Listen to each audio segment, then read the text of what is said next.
Harlem, 1952. A Tuesday afternoon that everyone would remember but no one would talk about. 20 men stood inside Dino's Barbershop on 145th Street. 20 witnesses. Not one of them saw a thing. Not one of them heard a word. And not one of them would ever break the silence. But before we explain why, you need to understand something about the man who walked through that door. Something the history books won't tell you. Something even the FBI files couldn't prove. His name was Ellsworth Raymond Johnson. But on the streets, they called him Bumpy. And on that Tuesday afternoon, Bumpy Johnson did something that would change the rules of the underworld forever. There was a rat in Harlem. A man who whispered secrets to people who had no business knowing them. A man who smiled to your face while selling your life to your enemies. And Bumpy knew exactly who it was. The barbershop went silent when he entered. Not because of fear, not because of respect, but because everyone in that room knew what silence meant in Bumpy's presence. It meant survival, but here's what nobody expected. Here's the part that made this day legendary. The rat was already inside, sitting in the barber's chair, getting a shave. And 20 men watched what happened next without moving a muscle, but we're getting ahead of ourselves. Because to understand that moment, you need to understand the world that created it. You need to understand Harlem. You need to understand power. And you need to understand Bumpy Johnson. This is the story of a betrayal, a revelation, and a lesson taught in complete silence. This is the story of the day Harlem learned that some secrets are deadlier than bullets, and it starts long before that barbershop door ever opened. Harlem in the 1950s wasn't just a neighborhood. It was a nation within a nation. A world with its own kings, its own laws, and its own justice system. While the rest of America saw poverty and crime, the people who lived there saw something different. They saw community. They saw culture. They saw survival. But survival in Harlem required understanding the code. The unspoken rules that governed every transaction, every conversation, every glance exchanged on a street corner. Rule number 1, loyalty wasn't optional. It was oxygen. Rule number 2, respect was earned through action, not words. Rule number 3, betrayal didn't just end your life. It erased your name, your family, your memory. These rules weren't written in any book. They were written in blood, in silence, and in the collective memory of a community that protected its own. At the center of this world stood Bumpy Johnson, not because he demanded it, but because the streets gave him that position. Because when chaos threatened, Bumpy brought order. When violence erupted, Bumpy brought calculation. When betrayal surfaced, Bumpy brought consequences. But Bumpy wasn't a monster. That's what the newspapers got wrong. That's what the police reports misunderstood. Bumpy was a businessman. He controlled numbers, protection, and territory. But he did it with a code. A set of principles that made him different from the men who came before him and the men who would come after. He didn't hurt civilians. He didn't touch children. He didn't allow drugs in the neighborhoods where families lived. And he never, ever forgot a betrayal. That last rule was about to become very important. By 1952, Bumpy's influence stretched across Upper Manhattan like an invisible net. He wasn't the loudest voice in Harlem. He wasn't the flashiest dresser. He wasn't the man throwing money around in nightclubs. He was the man people whispered about. The man whose name carried weight without ever being shouted. The man who could end a war with a conversation or start one with silence. And in the spring of that year, someone made a decision that would test every principle Bumpy Johnson believed in. Someone started talking. Information leaked. Shipments got intercepted. Operations collapsed. Money disappeared. And Bumpy knew this wasn't luck. This wasn't coincidence. This was betrayal from the inside. Somewhere in his network, someone was feeding information to his enemies. maybe to rival operators, maybe to the police, maybe to both. And in Bumpy's world that meant one thing: there was a rat. But here's what separated Bumpy from everyone else. He didn't react with rage. He didn't lash out blindly. He didn't start a war without knowing his target. He watched. He waited. He calculated. Because catching a rat isn't about speed. It's about patience. It's about creating conditions where the rat believes it's safe, where the rat gets comfortable, where the rat makes a mistake. And Bumpy Johnson was very good at waiting. Before we go further, you need to understand who Bumpy really was, because the legend and the man were two different things. Ellsworth Raymond Johnson was born in 1905 in Charleston, South Carolina. He moved to Harlem as a teenager, running from a system that saw him as less than human. He arrived in a city that promised opportunity but delivered poverty, segregation, and violence.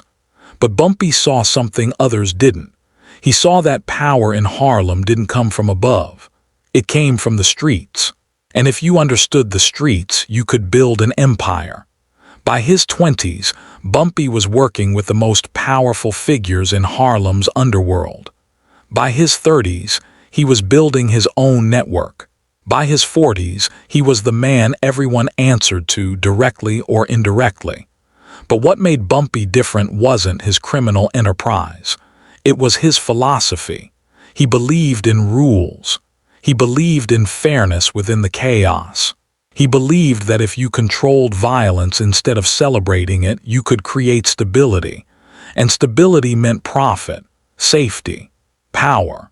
He protected local businesses from outside threats. He kept rival gangs from terrorizing neighborhoods. He settled disputes before they turned bloody.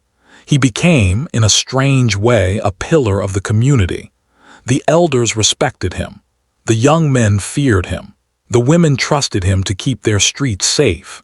The shopkeepers paid him not just for protection, but for order. Bumpy didn't see himself as a criminal. He saw himself as a governor of a world the law had abandoned. But that world was built on trust, on loyalty, on the understanding that secrets stayed buried and promises stayed kept. And now someone had broken that understanding. The betrayal gnawed at him, not because it hurt his business, though it did, not because it cost him money, though it cost him plenty, but because it violated the code, the one thing that separated his world from complete chaos. Bumpy began investigating quietly. He didn't announce his search. He didn't threaten publicly. He simply observed. He watched who spent money they shouldn't have. He noticed who suddenly had new connections. He tracked who asked questions they had no reason to ask. And slowly, methodically, the circle narrowed. It took weeks, maybe months, but eventually Bumpy identified his target, a mid-level operator named Marcus Webb, a man who'd worked in Bumpy's network for years. A man who sat in meetings, heard plans, knew shipments, understood operations. A man everyone trusted. And that trust was how he'd gotten away with it for so long. But Bumpy didn't confront him immediately. Because confrontation wasn't the lesson. Public humiliation wasn't the message. What Bumpy needed was something bigger. Something that would echo through Harlem for years. He needed theater. He needed a moment that would remind every single person in his world what betrayal cost. He needed witnesses. And that's where the Barbershop comes in. Dino's Barbershop sat on the corner of 145th and Lenox. It wasn't fancy. Just 6 chairs, some magazines, and the smell of aftershave mixed with pomade. But Dino's wasn't just a place to get your hair cut. It was a social hub. A place where men talked, laughed, argued, and connected. It was also neutral ground. Nobody fought in Dino's. Nobody settled scores in Dino's. It was sacred space by collective agreement, which is exactly why Bumpy chose it. Marcus Webb came in every Tuesday at 2 o'clock.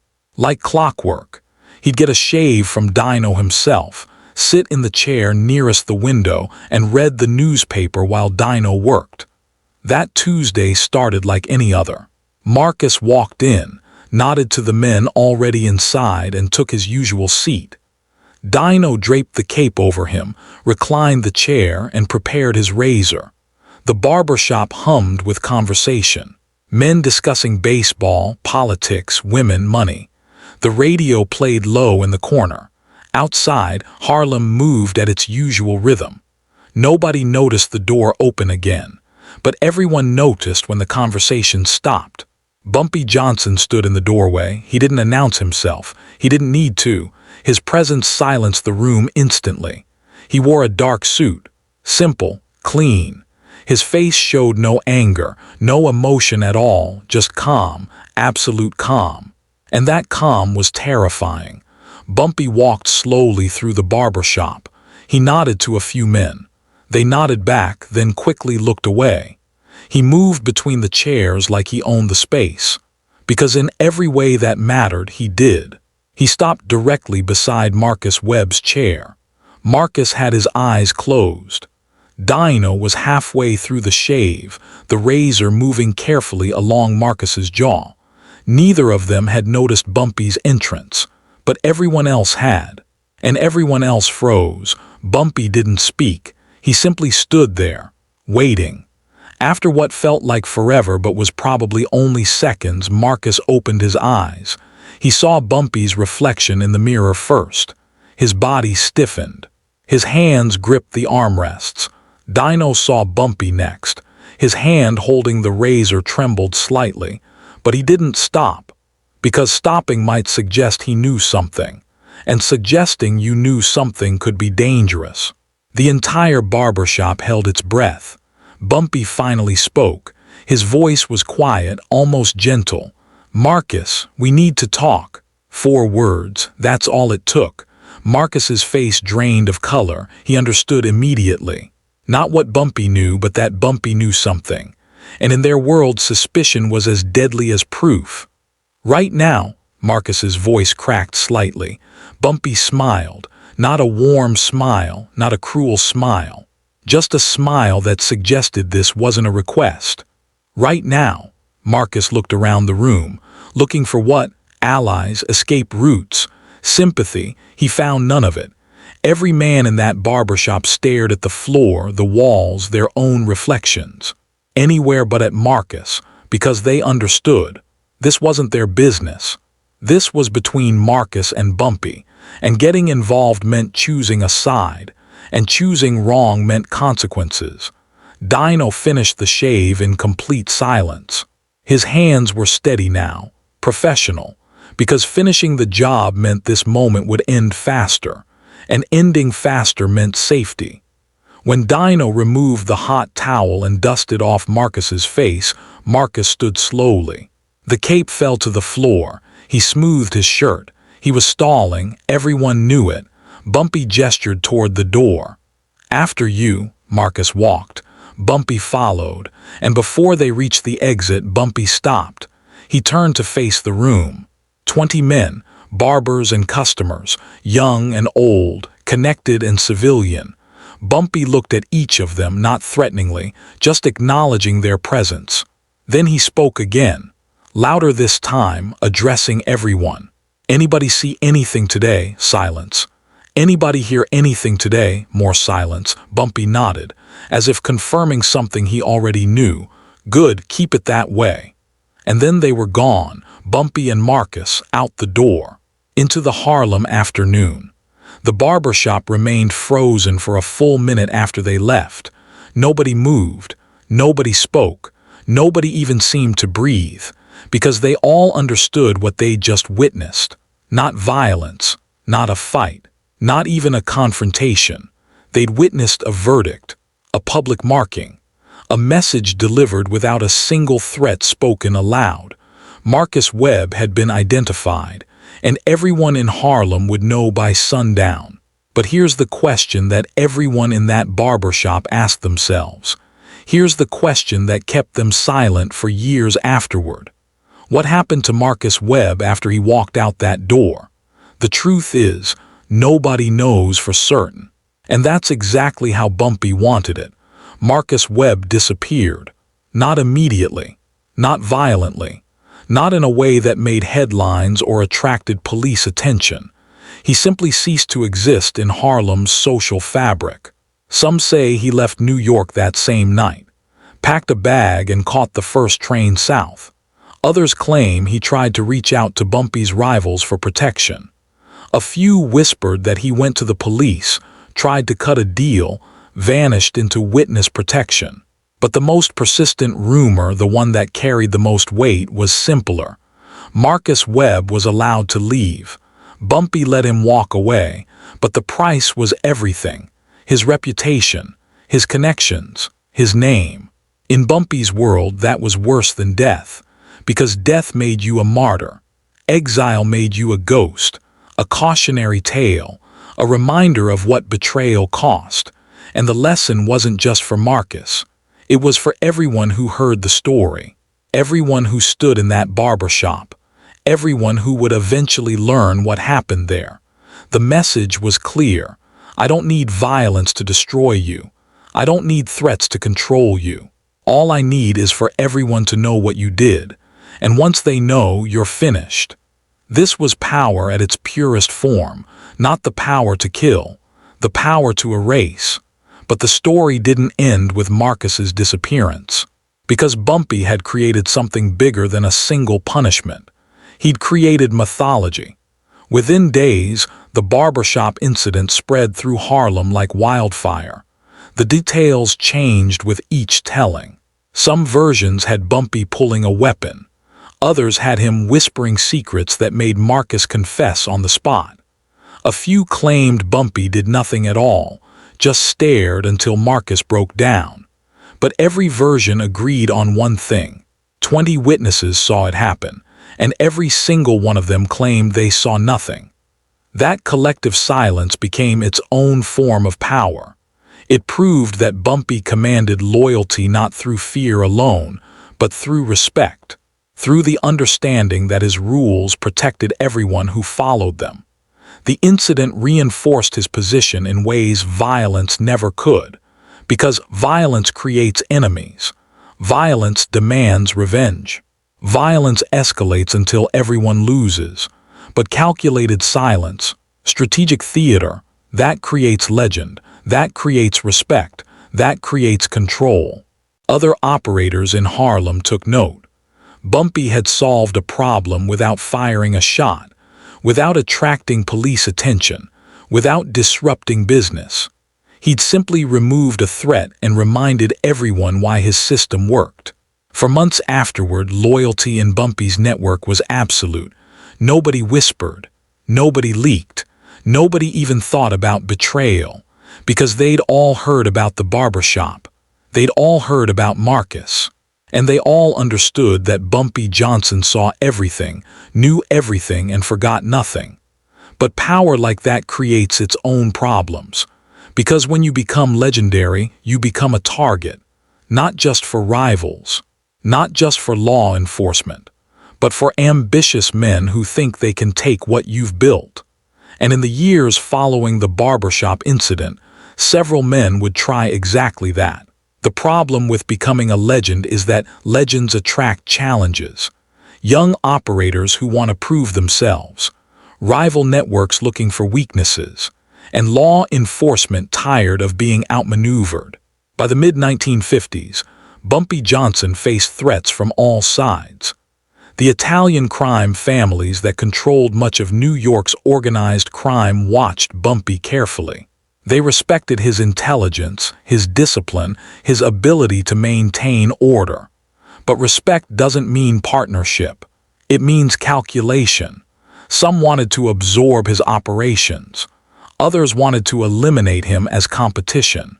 A few saw opportunity in an alliance. But all of them understood that Bumpy operated by different rules. And rules that work in Harlem don't always work in Brooklyn or Manhattan's Little Italy. Then there was law enforcement. The FBI had been watching Bumpy for years. They knew he was connected to dozens of illegal operations. They knew money flowed through his hands. They knew he controlled territory and people. But knowing and proving are different things. Bumpy was careful. He didn't leave paper trails. He didn't make obvious mistakes. And most importantly, his community protected him. Witnesses forgot details. Informants developed amnesia. Evidence disappeared. Because in Harlem, cooperation with outside authorities meant violating the code. And violating the code meant consequences that lasted longer than any jail sentence. But the greatest threat to Bumpy didn't come from Italians or federal agents. It came from the streets themselves. A new generation was rising. Young men who grew up hearing stories about Bumpy Johnson. Some wanted to learn from him. Others wanted to replace him. They saw his age as weakness. They saw his principles as outdated. They believed the old rules didn't apply anymore. That loyalty was negotiable. That respect could be bought instead of earned. And some of them decided to test him. Small operations got disrupted. Shipments went missing. Territory got challenged. Not in ways that demanded immediate response, but in ways that suggested vulnerability. Bumpy watched these challenges carefully. He understood what they represented. Not just threats to his business, but threats to the entire system. Because if young operators could ignore the rules without consequences, the rules meant nothing. And if the rules meant nothing, chaos would consume everything. He needed to respond, not with the same theatrical precision of the barbershop incident. That lesson had been for his inner circle. This lesson needed to be broader, more public, more definitive, but Bumpy was older now. The years of control, the years of calculated violence, the years of constant vigilance had taken their toll. His health was declining. His energy was limited. His time was running out. And he knew it. So instead of meeting challenges with direct confrontation, Bumpy did something unexpected. Something that confused his rivals and frustrated his enemies. He started making alliances, not with other criminals. Not with corrupt officials, but with community leaders, with businessmen, with educators and activists who were building legitimate power in Harlem. He funded schools. He supported local businesses. He protected churches and community centers. He became, in the eyes of many, a benefactor. A complicated figure, certainly. A criminal, absolutely. But also a man who understood that true power comes from community support, not fear. This strategy shifted the entire dynamic. Because now, challenging Bumpy meant challenging the institutions he protected. And those institutions had families, voters, and public voices. His rivals couldn't simply eliminate him without alienating the community that benefited from his protection. Law enforcement couldn't arrest him without facing questions about why they weren't addressing the issues that made men like Bumpy necessary in the first place. Bumpy had transformed from a criminal operator into a political figure, a power broker who existed in the gray space between law and justice, between crime and community service. And that transformation made him almost untouchable. Almost. But every empire ends, every legend fades, and every king eventually falls. For Bumpy Johnson, the end didn't come from rivals or law enforcement. It came from the thing he'd spent decades fighting against: chaos.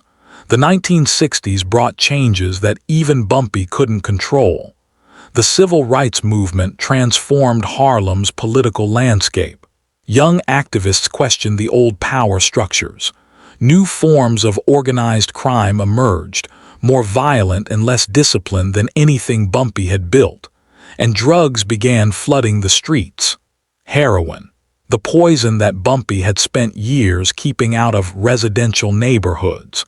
The substance he'd forbidden his network from distributing to families and children. The line he'd refused to cross. But younger operators didn't share his principles. They saw profit, not poison. They saw opportunity, not destruction. And they didn't care about the code.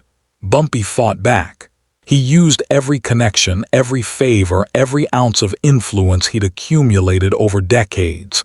He confronted dealers. He threatened distributors. He tried to stem the tide, but he was one man, and the tide was massive. In 1968, at the age of 62, Bumpy Johnson collapsed in a Harlem restaurant. A heart attack. Years of stress, violence, and constant vigilance had finally caught up with him. He died before the ambulance arrived. And with his death, the code died too. The system Bumpy had built, the rules he'd enforced, the order he'd maintained, all of it fractured. Not immediately, not all at once, but slowly, inevitably, Harlem changed. The Barbershop incident, the legend of the man who caught a rat and made 20 witnesses disappear into silence, became just another story. Something older men told younger men in bars and on street corners. But the lesson remained. The understanding that power isn't always about violence. That control comes from respect, not fear. That the most effective punishment isn't physical but social. That sometimes silence speaks louder than any weapon. Decades later, Dino's Barbershop is long gone. The building was demolished in the 1980s. The men who sat in those chairs that Tuesday afternoon are mostly dead now. The few who remain refuse to talk about it, not because they're still afraid, but because they made a promise, a collective agreement to carry the silence to their graves. That's how powerful Bumpy Johnson's influence was. He commanded loyalty that outlasted his life by generations. But his legacy is complicated. To some, Bumpy was a criminal, a man who built wealth on illegal operations, who used violence when necessary, who existed outside the law. To others, he was a protector, a man who maintained order in a community that law enforcement ignored, who protected businesses and families, who enforced a code that prevented chaos. The truth, like most truths, exists somewhere between those extremes. Bumpy Johnson was a product of his environment. A black man born into a system that denied him legal paths to power, who found alternative routes and built something substantial. He was strategic where others were impulsive, calculating where others were reckless, principled where others were opportunistic. And he understood something fundamental about power. It's not about what you do. It's about what people believe you might do. The Barbershop incident proved that. He didn't need to physically harm Marcus Webb. He didn't need to make threats or demonstrate violence. He simply needed to be Bumpy Johnson, to walk into a room and have everyone understand that consequences existed, even if they remained invisible. That's psychological warfare at its finest. That's control through reputation rather than action. That's the difference between a thug and a strategist. Today, historians debate Bumpy's role in Harlem's history. Some see him as a necessary evil. Others see him as simply evil. A few see him as a complex figure who navigated impossible circumstances with intelligence and ruthlessness. But everyone agrees on one thing. Men like Bumpy Johnson don't exist anymore. The world that created him, the code he enforced, the system he built, all of it belongs to a different era. Modern organized crime operates differently. More corporate, more fragmented, more violent in some ways, less personal in others. But the lessons from that barbershop remain relevant. The understanding that reputation matters, that loyalty has value, that silence can be more powerful than speech. That sometimes the most effective display of power is the one you don't have to demonstrate. 20 men walked into a barbershop on a Tuesday afternoon in 1952. 20 men witnessed something that became legend. And 20 men took that secret to their graves, not because they were forced to, but because they chose to. Because they understood that some stories are more powerful when details remain mysterious. When imagination fills the gaps that facts leave empty. So what really happened in Dino's barbershop that day? Did Bumpy threaten Marcus? Did he reveal evidence? Did he simply stare until Marcus broke? We'll never know. And that's exactly the point. The power wasn't in what Bumpy did. The power was in what everyone believed he might do. The power was in the collective choice to remain silent. The power was in the message that echoed through Harlem for years afterward. Loyalty isn't negotiable. Betrayal isn't forgivable.